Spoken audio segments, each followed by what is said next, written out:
Hi everybody, welcome to my coloring completed pages video for the month of August 2024. As you can see, I've gone into 3 books this time, and not too many, but there were multiple ones within some of these books. I'm very excited to show you. So I'm going to begin with Romantic Country, The Second Tale by Eriy. I love this book. It's the first time I've colored in this particular one as well for this month. So the first page I did was this double page spread here. And this is called Madame Spencer's drawing room or dressing room or something. I don't fully know because all the descriptions, as you can see, are in Japanese, but I have been using my Translate app to kind of figure it out, and that's been really enjoyable for that. So the materials that I used for this are Prismacolor, Derwent Inktense, metallic watercolor, and white gel pen, as well as some just detailing with Jelly Roll gel pens as well. So it was fun to do, but also a bit of a learning process for me because her line work, as you can see, is pretty thick. Sorry, my hands are a bit dirty. I literally finished the last work today and I can't wash it off. Like I tried, but it's ink. It won't come out, but I'll explain that later. Sorry, side rant. Yes, as I was saying, the page itself was a bit hard to do because the line work is a bit thick, and I keep having this desire to just cover over the line work with my Posca pens. I don't own too many colors, however, and the colors that I own are sometimes not the ones that match, and so I end up using the white one and then trying to color over it, and it can kind of lose some of the detailing. So I'm really happy, I would say, with how I did the dresses in general. Hopefully that zooms. Focus, thank you. And so you can kind of see how the details were just kind of like nicely brought out in the colors as well. This is again all with my Derwent Inktense pencils. But then when you come to things such as like this, or even the background of this mirror, that got a bit messy. Like this is super messy. All of the detailing was lost, and that's because I kept on doing something, not liking what I did, and then just redoing it over and over again. So my suggestion for you is, if you were to do a page, try not to overwork it, especially if you're using wet mediums. But I also know that's easier said than done, especially when you're trying to get it to look cohesive, because that's something I had a hard time with this one, was just the idea of cohesion. So the way I kind of pulled it together to make sure it was cohesive despite all of these different elements is to make sure that the color of this carpet was what ended up being the color of the furniture. My first round of the furniture was pale wood, and then it just like disappeared into the background, which was already pale, in a way that didn't look good. It looked flat as opposed to discreet, and that's why I had kind of redone that. But I love the shine of the metals, like that metallic watercolor detailing for the wallpaper. It just made me so happy, and that's actually how I decided the color palette in the first place too. I had wanted this wall color, and after that everything else was just random. Let's do some like blue green, let's do some purple, some pinks, some greens, just balance it out with a royal blue. Just kind of like a good mix of everything. But overall, I'm very happy with it. I wish it was neater, but despite that, I think I did a really good job rescuing it in the layers I put to it. And that kind of tells me a bit about the paper. It can take abuse. Like this paper has gone through so much to kind of get me to this result. So this one I had done with as a buddy color with Sabi Sabi, and her page is going to be linked up here as in her Instagram account, so you can kind of go see it. And she does an absolutely beautiful job, just phenomenal colorist and wonderful human. So thank you so much for buddy coloring with me on this one here. So the next one that I want to show you is still in Eriy's book, and it was another buddy color. That's this one here, the Fairy Queen. I really enjoyed coloring this one in. It was a bit easier for me than the other one because the elements felt a bit more in control. So I actually started this by doing the background with my soft pastels, and I explored a new technique actually, where I took masking fluid and I masked the entire foreground with all of the various elements before applying the pastels. And that's because I find it hard. Maybe I just rub the pastels in too roughly, but it's hard for me to erase it from lighter elements, and I really wanted to preserve some of these pastel colors just to make this nice and spring-like, because this is, after all, supposed to be the Queen of Fairies who's bringing spring back to the world. I know I'm slightly out of season doing this in August, but like I said, it was another buddy colorist, and the buddy color I'll show right here, that is our wonderful Christine from Instagram, otherwise known as 5 Couleurs, and she did a really gorgeous job with all of those blues that she had, and was also a pleasure to buddy with. So thank you as well for jumping in on that buddy color with me. For this one, I decided to just go peachy pink for the dress, and more experimentation was done here as well. So for the super light section over here, I actually used my old Prismacolor watercolor pencils that I found hidden away in like the deep dark recesses of my art drawers. I hate those ones in general because they're really off center, they always break, they do not feel like good quality, and that's made me not want to use them. But I did a super light layer of that here and on the wings to kind of make it nice and soft and pastel, and of course my white gel pen to try to get rid of some of these thick line work, because even though it looks a bit smudgy, I have a hard time keeping just the line work on such a soft page. It's too harsh. And then for this part over here, I had done a mix of two pencils that I own, which are not Prismacolor. I have one luminance pencil that I bought on a whim because I was like, let me try it. So it was like a €4 pencil, very expensive, but I got that as a color. And then I also had, sorry, that was the bottom color here, and the top here is one of my Polychromos pencils from my 36 Polychromos set, and they kind of mixed really well together and just kind of created this interesting texture. I was using just harsh strokes coming back and forth with that. And I also used just a lot of glitter gel pen, as you can see, trying to get that going. I have the Jelly Roll Stardust that I was using. I really want to get some kind of glitter for the wings though, but I want to get some kind of glitter that is transparent so that the color below shines through. I'm not really someone who uses glitter normally, so it's actually a pretty recent thing that I've gotten into my glitter gel pens, and I just can't stop. This month has been all about glitter. I think that's like the main theme for me. So if you could actually recommend for me a nice transparent glitter that's like see-through but shiny, that I can put on top of elements like wings to make them nice and shiny without really modifying the color too much, please let me know in the comments below. That'll be really helpful for me to add that to my arsenal. But yep, otherwise I just used a mix of everything really, from markers to glitter gel pens to Prismacolor pencils to acrylic paint pens. Just kind of threw everything I had at this page, trying to get the colors to work together and look cohesive. And overall, I really love it. It makes me very happy. It's definitely a nice spring floral page, marking, I guess, even though it's spring, the rest of the flowers before the autumn comes. So the end of the summer was kind of like that goal I had for this month, and I think I've achieved it in terms of some of the colors that I've done in the different works. So yes, that is Eriy's The Second Tale. I have several done in Rooms of Wonder as well by Johanna Basford. So some of these are ones that were not part of my August coloring plans video, which you can see up here, and that's because even though I had a lot of different things I wanted to get through this month, sometimes when you're coloring you'd get a bit sick of doing the ones you need to do, and you'd rather gravitate towards the calm ones that you want to do. And so I kind of had a moment of that where I was tired at the end of work. I'm a teacher, and so I was back to school this month. It's been exhausting, and so I decided to do this page here using only my Jelly Roll Metallics Oh, sorry, only my Jelly Roll Stardust, plus I have the gold Jelly Roll Metallic.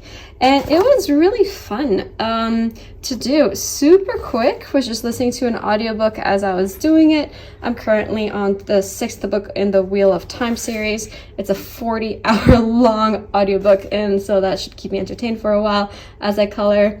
And it has like just nice shine to it. If it's just like plain, the colors still do work together, and I like that as well. So there's still a sense of cohesion with the colors that they have. I also colored in the introduction, Welcome to Rooms of Wonder and Much Love, Johanna, as well as the keys here and some of that there, just to kind of like bring in some of those elements to the center without necessarily overwhelming anything. So simple pages, but I really enjoyed doing these. Another one that I had done in here is this particular page, the Origami Room.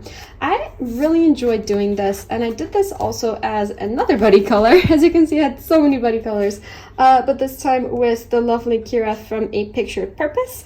You can see the work that she did over here with like the really nice green and blue tones that she had going on, and you can find her on YouTube and Instagram as well. So for me, when I was doing this one, the way I approached it was with the wall. Sometimes when I come to a page, I have an idea for an element, and I know that's my starting point, and no matter what happens, I have to have that color. That's how I felt about the wall. I wanted it to be just kind of like an orangey peach wall. Done. So I used the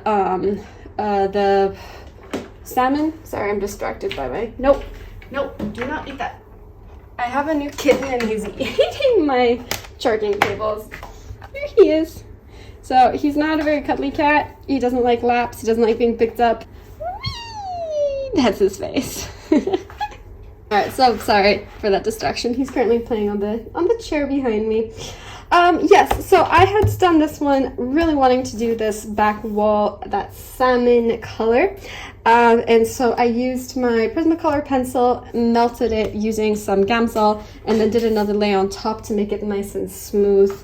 I have these Ecoline brush markers from a friend who uses them for bullet journaling. It's this here. It is kind of like an interesting brush pen in that it's like a super pastel pale highlighter, I guess, and people use it for journaling and whatever, and I've never really had a use for it because it's a single pen and I don't really know how to use it. I mean, I have them in the other colors as well. I have a green, a blue, a purple, and a pink one, but not like 3 values of gray. So I haven't really been using it for dark blends. But then I realized it's actually great for just like, if you want something to look like it's supposed to be white without it going too dark, it's perfect to just have like a nice light layer on it. So that's what I did here for the ceiling to make it look like it has shadow and texture. Mixed it with some Prismacolor pencils as well, but it gave just like a really nice base. I also used it for this table, so that's why that table is the way it is, and the more layers you do, the more dark it gets. So that's how I was able to actually build in some of the shadow, and with this chair without actually using pencils. I was just using this, and there's no bleed through because it is a water-based marker, not an alcohol marker. And then, yeah, after that, I just kind of went with what I felt like going in the time. And as I mentioned before, the theme of August is glitter. I did so much in glitter. It's not even funny. I've had these pens for a year. I never used glitter. And one day I woke up and I said, I want glitter. And then the entire month just turned into glitter in almost every page that I've done. So that's all glitter gel pen. That's all glitter gel pen. That's all glitter gel pen. Glitter gel pen is on here, on there, mixing it with Prismacolor. It's just everywhere. It's really fun. I now understand what people say when they say glitter is great. It's hard to see on camera, which everyone also complains about, but it's shiny. I enjoy it. I'm happy I discovered glitter, I guess. Never pegged myself to be a glitter girl. But anyways, I ended with a washi tape in the borders, and I also extended the line work to the edges so that it can really come out to the edges, because otherwise it's kind of small and you just don't really know where it ends. And I also put in the floor, so to just kind of keep perspective. I wanted to follow this line here that she had set, so that became a parallel line to just pull it down. But because perspective works where it looks a bit narrow the further away you get, they're not actually perfectly straight lines. I mean, it looks it, but if you were to measure it out, they actually all kind of come in at an angle slightly, because what that does is your eyes, you know, the road always looks wide in front of you and then narrow towards the horizon line. So that's kind of like the effect you get. And I have no idea what the mathematical science of that is. I was just like, nah, that looks good. And then I just drew it and colored those in with Prismacolor pencils. So yes, super fun to do this one. It was such a pleasure to buddy color with Kira as well. All of the buddy colors I've had this month are phenomenal and have really been motivating me to get things finished. That is, however, not the last one I've done in Rooms of Wonder, and another one not in my August coloring video, but I just really felt like doing it, was this one over here. So I had done this one cheatily at the start of August, but I put it in my July finished pages because I felt like it. And I wanted to do just kind of like a mirror effect, but with a different solid color background. And I just thought yellow. It reminds me of the summer. It reminds me of, like, I don't know, a resort by the beach, like some yellow accent wall. And I had to go yellow. And so it was, again, with gouache paint and the same technique of first covering it with masking fluid and then putting the paint on and then taking the masking fluid off. And the rest of this is just Prismacolor with, you know it, my glitter gel pens.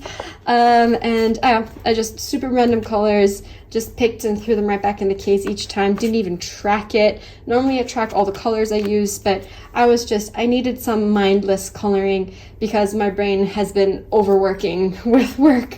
It's always exhausting to, you know, I have to learn 100 names as a teacher within like 3 days. Like, it's exhausting. Your brain is dead. So this was a page and this was a page that just kind of helped me recuperate. And so thank you very much, Johanna, for creating these kinds of pages so that I can relax, which is one of the joys of this hobby. So yes, those are the pages that I had in Rooms of Wonder. So final one, and I completed this today, which is also why my hands are a bit dirty in the video. I'm sorry about that. I tried washing it out, but it just stained. Final buddy color that I could not let them down on, so I just pushed through and actually finished this in 2 days, is this page over here. It's like the Viking ship in the skull that floats. But in the back it's called a leaf because the way Kerby's books work, each of the elements of the next page have something hidden in this page. So within here, there should be a leaf hidden. I actually didn't find it, in part because I was covering up so many of the details. It's probably like in the eye or something. I did this one using those distressed inks, and I was trying to get it to look like the Northern Lights with like the little swishes and the green against the black. And then this was initially blue, but then I didn't like it. So if you add yellow on top of blue, it turns green. Haha, magic of color mixing. And that kind of helps bring it all together cohesively. And like I said, I just did this one super fast. I just really didn't want to overthink because my brain's exhausted, and I wanted to get this done so I can start fresh next month and not disappoint my buddy color friends for this one. So it's a bit messy. Some of the color kind of like spilled over, like the green extended beyond the nose, but it works. Like, I think it's a really cool effect, and it doesn't really look just like Northern Lights. It looks more spooky and ghostly and more Halloween-y, which I guess is what happens when you mix green and yellow together with black. But I am enjoying the overall effect of it too. So I think it's a really nice one and a really fun one, and also a really quick one. So there you go. I have one page in from Worlds Within Worlds. I have 1, 2, 3, 4 pages within Rooms of Wonder. I'm counting double pages as 2 because there's a lot of work with 2, so it's 4 pages. So 4, 5, and then 6, 7, 8 total for this month, which is kind of crazy considering that I started like 2 weeks late and started work and adopted a kitten and have been trying to sleep in the meanwhile as well. So I'm really proud of myself for what I was able to accomplish for this month. And I'm excited to jump in with September with some of the wonderful things I have planned for then. Anyways, thank you so much for watching. I hope this was enjoyable to listen to. Sorry about some of my rants, and I'm glad you got to meet my new kitten as well. Have a wonderful day. Goodbye.